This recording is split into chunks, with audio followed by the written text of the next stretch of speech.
What's up YouTube, InfectedXenon here, coming at you guys with another one of my matches. I played against one of my subscribers. It was kind of a joke. I went on DN and I went in the I forgot what the middle section's called, the advanced I think it's called, and I'm like, YouTube subscribers only, as a joke, you know. I didn't expect anyone to join. I actually had like 10 requests, and then this guy sent me a message saying I love your videos, and I'm like, you know what, I'm gonna have to accept him. So this match is honestly a phenomenal match, and it shows you the importance of side decking in Yu-Gi-Oh! And so I really wanted to bring that out. This game is a 30, like at the end of recording, it was 39 minutes and 41 seconds. So theoretically, if we were in a actual Yu-Gi-Oh! Event, we would be going into time, and yeah, so that wouldn't have been too cool. So the first game is actually a really fast game because, you know, we hadn't sighted yet, and then after sighting, shit gets annoying, and like we grind out games like insane. Like it was a really fun set. I really thank you, Bane, for the awesome duels. So again, when you see the sighting, you'll see what it is. I sight in differently when I'm going first and when I'm going second. It's just the thing. So he does that, I chain that, he chains that, and he does another thingy where he chains that, and then he pushes for a lot of damage, but he loses a lot of hand advantage as well. So things like that are always cool. But I even had the dark hole ready for hand, and yeah, I mean, agents are going to be really good next format. I honestly don't understand how they didn't do so well at YCS Toronto, because I feel like they had a way better they're a way better deck than people make them out to be. And I also opened up 3 vanillas, like, too good. Yeah, and then at this point I set the Torrential, and it's pretty much a game. He goes Venus.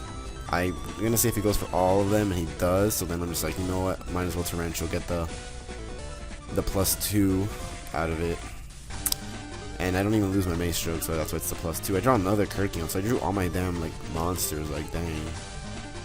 Then I just push, and that's game. Game 1 was again really fast, and that, even still, that was still like 7-8 minutes, which is, in my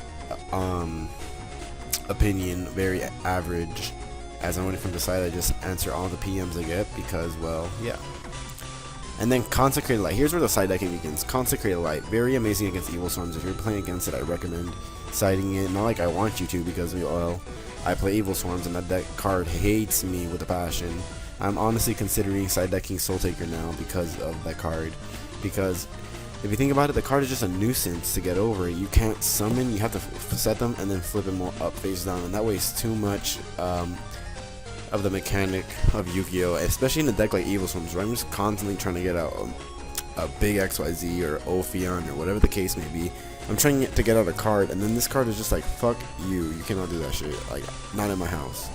So like, I don't know, like, I didn't side out Vanity's Emptinesses because I felt like it would have been very good. Plays like this, if he would have flipped up the caster, I would have immediately flipped up the Vanity's Emptiness so he can't synchro up, and, you know, because I don't want him to synchro with my monster. I need that monster so I can set a caster next turn, and then go into a card to get over Consecrated Light, because Consecrated Light is going to be retarded, I'm telling you. Yeah. It's gonna. This card is such a nuisance, and he opens up with a game 3 as well, just to make things more out of hand. So yeah, I mean, I've never been one to go into time in an actual event. I think at YCS Miami, the only YCS I've ever attended, I was playing Dark Worlds against a Mermail player. But remember, this is back when Mermails were the top contender. They were the best deck out there. Like, they were the deck to be, you know. Like, Dragon Rulers were last format. Not really. Last format was Prophecy and Dragon Ruler, but in a way, you know what I mean. Like, they were just the #1 deck to play. I played him. We were into time. It was really insane. We were like 5 minutes in time. We were in turns already, and I think he ended up ribbing the Pot of Avarice for game, if I remember. And then after that loss, I think I was already X3 in round 7, and then I just left because I was like, you know what, there's no point in continuing playing, you know. Yeah. So, yeah. So side decking. This video is really long, so I have to, you know, have lots of discussions and stuff. It's mainly for side decking, and again, really because I have these friends, they go to locals with me. If you guys are watching this, Simon, Julian, you know who you guys are because I just said your name. That was kind of weird. I don't know. I thought that was funny for some reason. Sorry about that. And at first, when they got back into Yu-Gi-Oh, they had played, of course. Everyone played as a kid. Like where I'm from in Miami, all the kids from high school are like, "Oh, dude," I'm like, "Oh, do you know what Yu-Gi-Oh is?" And they'll all most likely tell you yes, they know what Yu-Gi-Oh is. And because they always played it as little, and they played it as little, I played it as little, and I quit the game and then got back a couple years ago back into the competitive aspect, and now I'm mainly into the YouTube aspect. Of course, I play in real life because, well, it's Yu-Gi-Oh, and I fucking love the game. And yeah, and so they played a couple times. They topped locals. I think Julian almost topped regionals. I think he lost last round and didn't get to make it, but he played without a side deck. And yeah, it looked like I was gonna win the game too until all that shit happened, and then it went downhill from there. But yeah, so, and then now they started side decking. They became way better at the game. They're consistently topping our local event, and although it doesn't sound like a much because it's just at locals, I give them props because our locals is filled with such amazing players. I'm talking the people who top the Miami regionals from all around Florida, because everyone from Florida goes to the Miami regionals because Florida has like 2 regionals per, you know, format, or 2 or 3, and most of them are up north. So the people from South Florida, Middle Florida, they go to the Miami, Florida events. There are some really strong players there, and people from our locals are always in the top 8. I'm like from the top 8, 5 or 6 of them are from our locals. The guy who won YCS Miami, he's from our locals, and I think some guy else got like top 32 at that event. So people in our locals is pretty competitive. I have a couple people that go to every single event and stuff. So people from our locals, yeah, they're pretty good. So like I give them really good props for doing for the topping.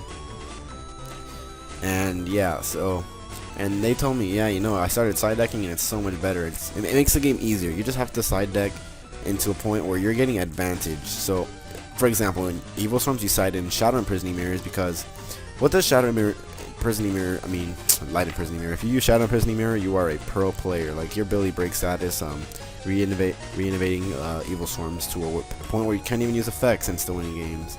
But you put Light Imprisoning Mirror. Why? Because, well, it doesn't hurt your deck at all. All your monsters in your main deck are dark except for Veiler, but Veiler activates in hand, so it wouldn't be negating your Veiler. So yeah, that's how you would slide that in, because you would just, against any light deck, you're literally just having a field spell that negates. It's a skill drain for them. It's a skill drain mixed with a soul drain for the deck, and with that, like, you're just setting yourself extra advantage where you would normally not be getting. You get me? And it's just an extra boost of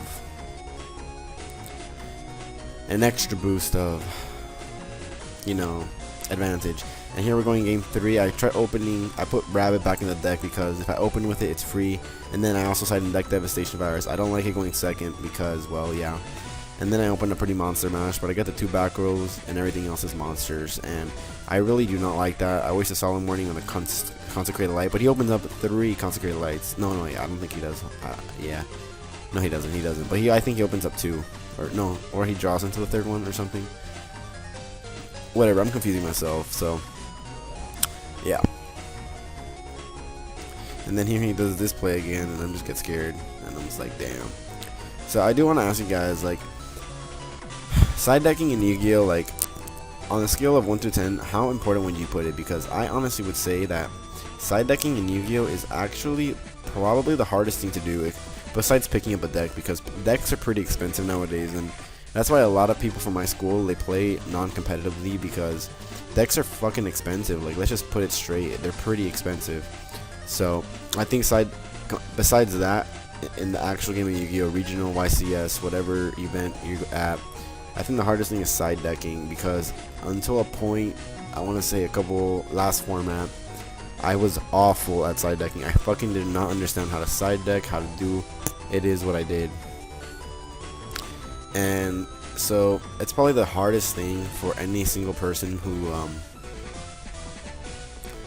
who gets back into the game to draw, to learn, to pick up, because I don't know, like, for me, the concept of side decking did not make sense. Like what to take out, which you would not need in the matchup as much as something else. For instance, okay, Max C against Prophecy. Okay, sure. Okay, sure. You can get a draw off of Judgment. We'll put that last format and High Priestess, but you're not going to be getting too many draws off of it, you know. So you have to really count up the actual aspect of the thing, you know, what's the side out and stuff. So yeah, that's pretty much it. Hope you guys enjoyed this video. I kind of did. I really enjoyed the game. Hopefully you guys enjoyed the game as well, because it was pretty good. And with that, I'll leave you with the rest of the video. Make sure to rate, comment, subscribe, and as always, InfectedXenon signing out. Thank you guys for watching. Peace.